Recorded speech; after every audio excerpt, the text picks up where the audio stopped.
Hello everyone, আসসালামু আলাইকুম। নতুন একটি রেসিপিতে আপনাদের স্বাগতম। আজ তৈরি করে দেখাবো রেস্টুরেন্ট স্টাইলের মজাদার থাই স্যুপ রেসিপিটি স্টেপ বাই স্টেপ ফলো করে আপনারাও তৈরি করে নিতে পারেন মজাদার এই থাই স্যুপ। আমি চেষ্টা করেছি খুব সহজভাবে আপনাদের সাথে শেয়ার করতে, আশা করি ভালো লাগবে। থাই স্যুপ বানানোর জন্য একটি মিক্সিং বলে প্রথমে নিয়ে নিলাম 2টো ডিমের কুসুম। এখানে কোনো সাদা অংশ ব্যবহার করা যাবে না। তারপর নিয়ে নিলাম 1/3 কাপ চিংড়ি মাছ। আমি চিংড়ি মাছের লেজের অংশ রেখে বাকি খোসাটুকু ফেলে দিয়েছি। তারপর নিয়ে নিলাম 1/2 কাপ মুরগির মাংস। আমি মুরগির মাংসগুলোকে কিউব করে কেটে নিয়েছি। এখন দিয়ে দিব 1/2 কাপ টমেটো কেচাপ।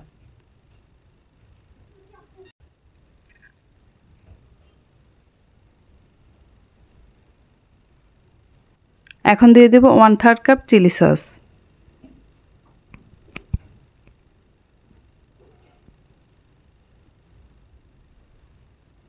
তারপর দিয়ে দিব 2 চামচ লবণ।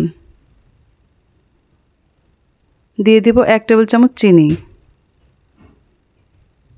এখন অ্যাড করে নেব 3 টেবিল চামচ লেবুর রস। এখন আমি কর্নফ্লাওয়ারের একটি মিশ্রণ তৈরি করে নেব। তাই প্রথমে 3 টেবিল চামচ কর্নফ্লাওয়ার নিয়ে নিলাম। তার সাথে অ্যাড করে নেব 3 টেবিল চামচ পানি।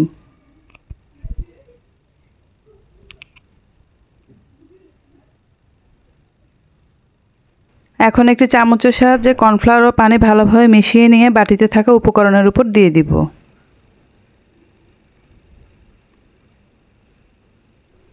কর্নফ্লাওয়ারের মিশ্রণটা দেওয়া হয়ে গেলে এখন চামচের সাহায্যে বাটিতে থাকা সবগুলো উপকরণ কর্নফ্লাওয়ারের সাথে ভালোভাবে মিশিয়ে নিতে হবে।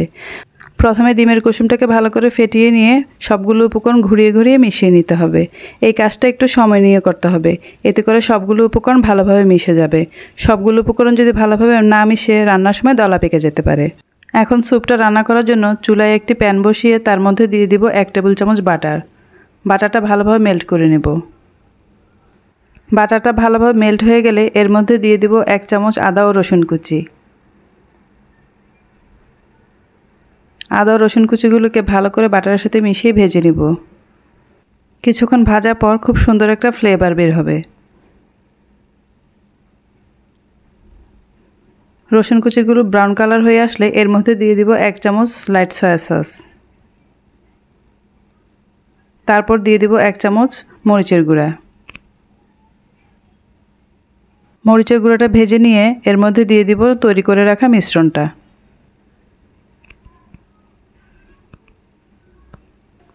সবটুকু মিশ্রণ দেওয়া হয়ে গেলে এখন একটি স্প্যাচুলা দিয়ে ভালোভাবে নেড়েচেড়ে মিশিয়ে নিব। কিছুক্ষণ মেশানোর পর এর সাথে অ্যাড করে দিব 4 কাপ পানি। এখানে আমি কোনো চিকেন স্টক ব্যবহার করিনি। আপনারা যদি চিকেন স্টক ব্যবহার করতে চান 4 কাপের পরিবর্তে 2 কাপ পানি 2 কাপ চিকেন স্টক ব্যবহার করতে পারেন।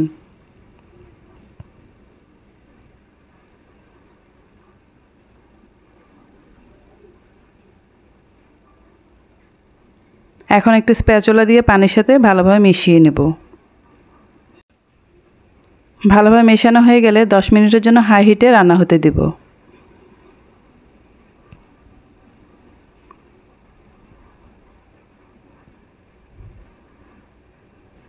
10 মিনিট পর যখন স্যুপটা ভালোভাবে ফুটে উঠবে তখন আরেকটু ভালোভাবে নেড়েচেড়ে নেব।